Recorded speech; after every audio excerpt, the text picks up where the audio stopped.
Hillside Swedenborgian Church in El Cerrito. I'm here with my colleague, Reverend Alexander Rush, currently working in chaplaincy in San Francisco. And amid this COVID crisis and the restrictions that come with it, we felt that it would be nice for us to experience communion today in the virtual sense, as so many folks are doing right now these weeks, and to really explore the inner symbolism that's behind that act. There's a lot of different interpretations of what this elemental ritual stands for.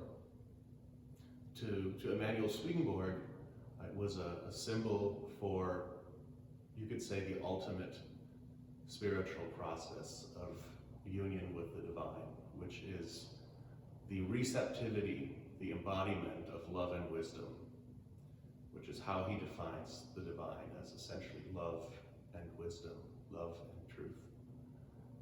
And to open ourselves up to those two states, to those two attributes.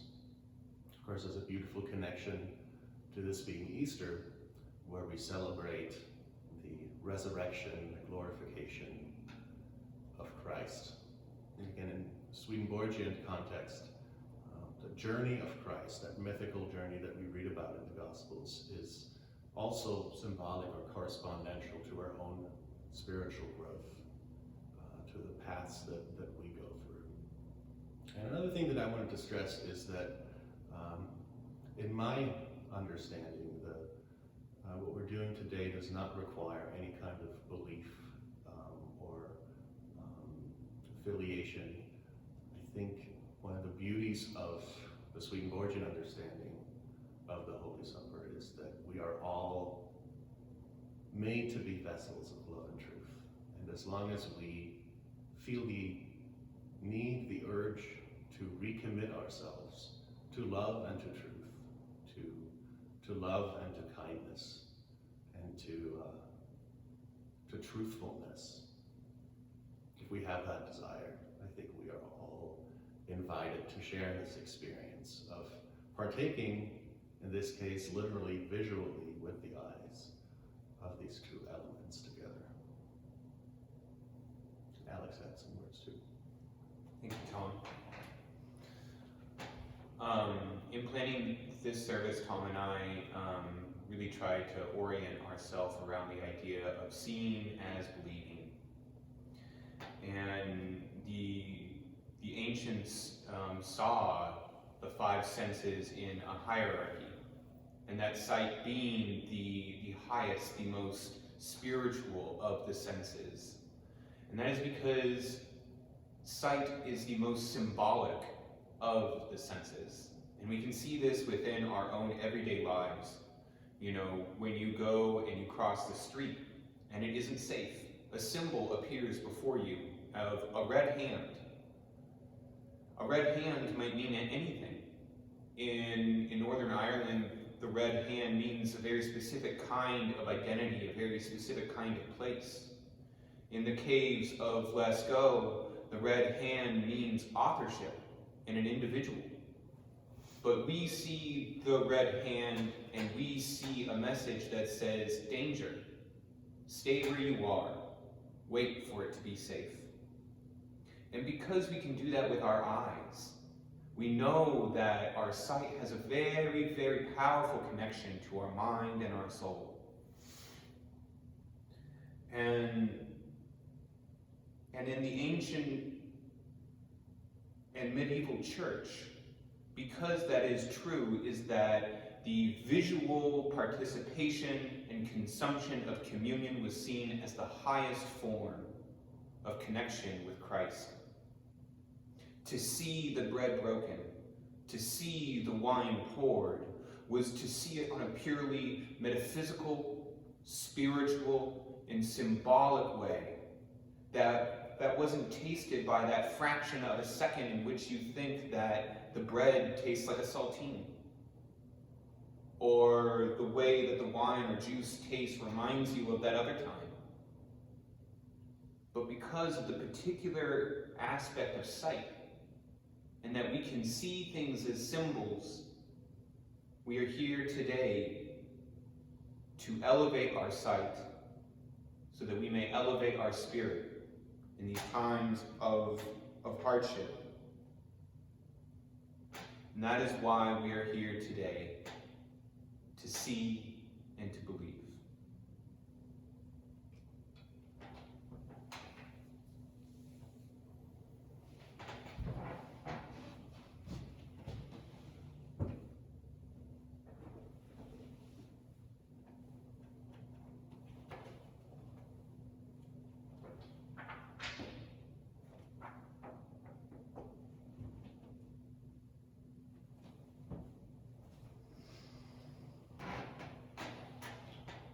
Now we're going to have the first of 3 short moments of silent meditation.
Now going to have 3 readings, beginning with Psalm 118, verses 1 to 2 and 14 to 24.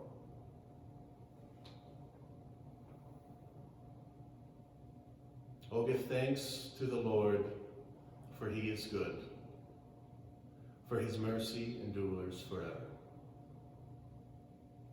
Let Israel now say, his mercy endures forever.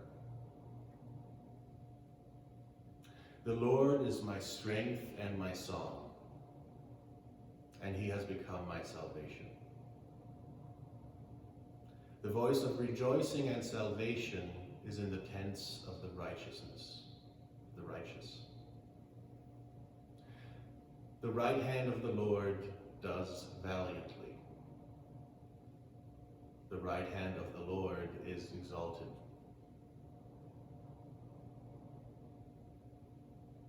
The right hand of the Lord does valiantly. I shall not die but live, and declare the works of the Lord. The Lord has chastened me severely, but he has not given me over to death. Open to me the gates of righteousness. I will go through them, and I will praise the Lord. This is the gate of the Lord, through which the righteous shall enter. I will praise you, for you have answered me and have become my salvation. The stone which the builders rejected has become the chief cornerstone. This was the Lord's doing. It is marvelous in our eyes.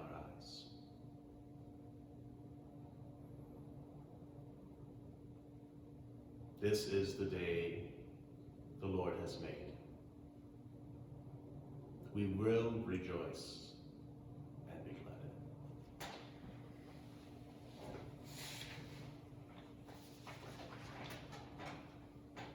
In the Gospel of John, chapter 20, verse 11 through 18. And Mary stood outside by the tomb weeping.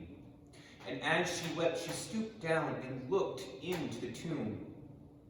She saw two angels in white sitting, one at the head and the other at the feet, where the body of Jesus had lain. Then they said to her, "Woman, why are you weeping?" She said to them, "Because they have taken away my Lord, and I do not know where they have laid him." Now when she had said this, she turned around and saw Jesus standing there, and did not know that it was Jesus. Jesus said to her, "Woman, why are you weeping? Whom are you seeking?" Mary, supposing him to be the gardener, said to him, "Sir, if you have carried him away, tell me where you have laid him, and I will take him away." Jesus said to her, "Mary." She turned and said to him, "Rabboni," which is to say, teacher. Jesus said to her, "Do not cling to me, for I have not yet ascended to my Father. But go to my brethren and say to them, I am ascending to my Father and your Father, and to my God and to your God." And Mary Magdalene came and told the disciples that she had seen the Lord, and that he had spoken these things to her.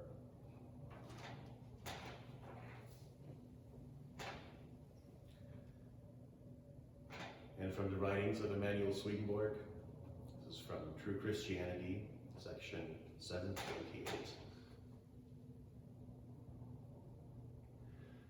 The Holy Supper is able to function as God's signature and seal, confirming that we have been adopted as his children. Because the Lord is present at that time and brings into heaven those who are born of him, that is, who have been regenerated by him. The Holy Supper has this effect because the Lord is present in his human manifestation. The Lord himself and his redemption are fully present in the Holy Supper. He says of the bread, "This is my body," and of the wine, "This is my blood." Therefore, he then makes us part of his body. And both heaven and the church constitute that body. While we are still undergoing the process of being regenerated, the Lord is of course present as well, through the work that he is doing within us. He is preparing us for heaven. In order for us to become an actual part of heaven, we need to present ourselves to the Lord in an active way. Because the Lord is also actively presenting himself to us in the Holy Supper. We actively receive him. Not as he was when he was hanging on the cross, but as he is. In his human manifestation after it was glorified, which is present in the Holy Supper. The body of his human manifestation is divine goodness, and the blood is divine truth. These qualities are given to us. Through them, we are regenerated, and then we are in the Lord, and the Lord is in us.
At his Last Supper, Jesus took the bread, and when he had given thanks, he broke it, and he said, "This is my body.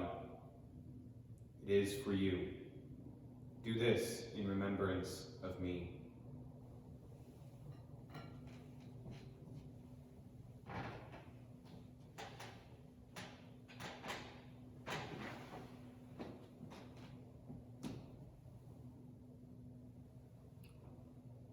And likewise did he take the cup, raised it, and said to the disciples, "This is my new covenant in my blood. Do this in remembrance of me."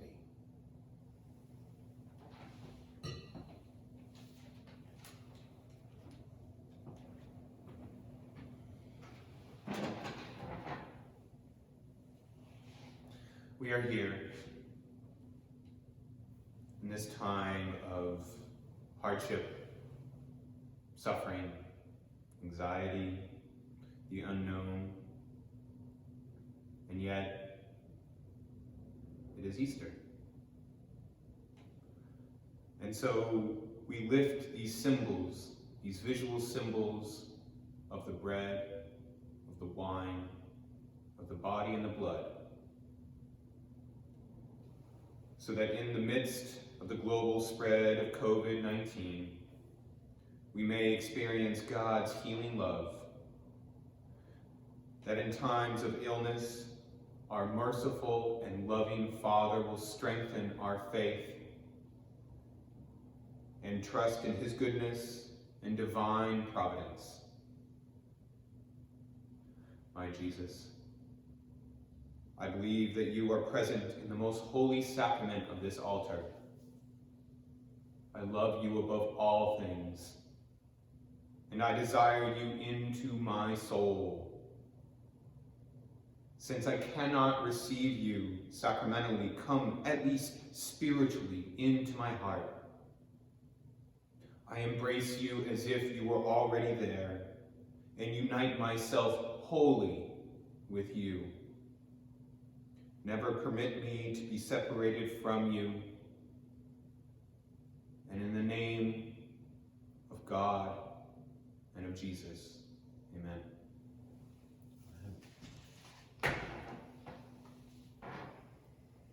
Got to give Pope Francis credits for that prayer. Pope Francis. Good. Yeah, I know. When you steal from the best.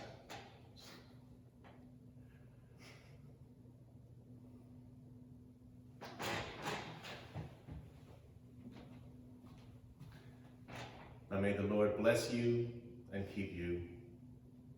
May the Lord make his face to shine upon you. May the Lord lift up his countenance upon you and give you peace. Amen. Now we're going to have one more short silent meditation, and then we'll end our time.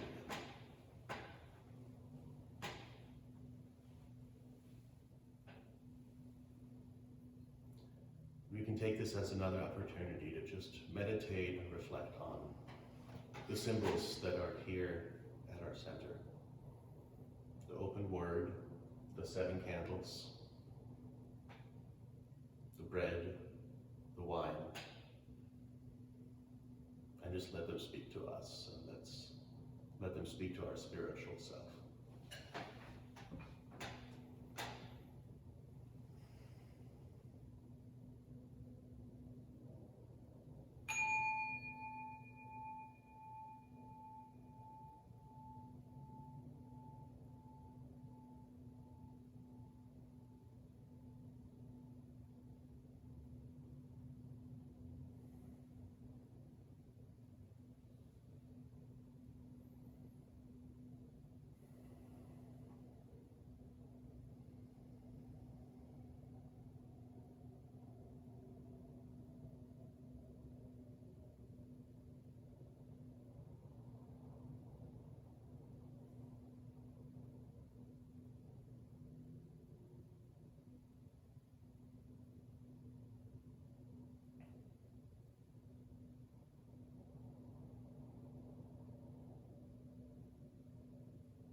Happy Easter. Thanks for joining us.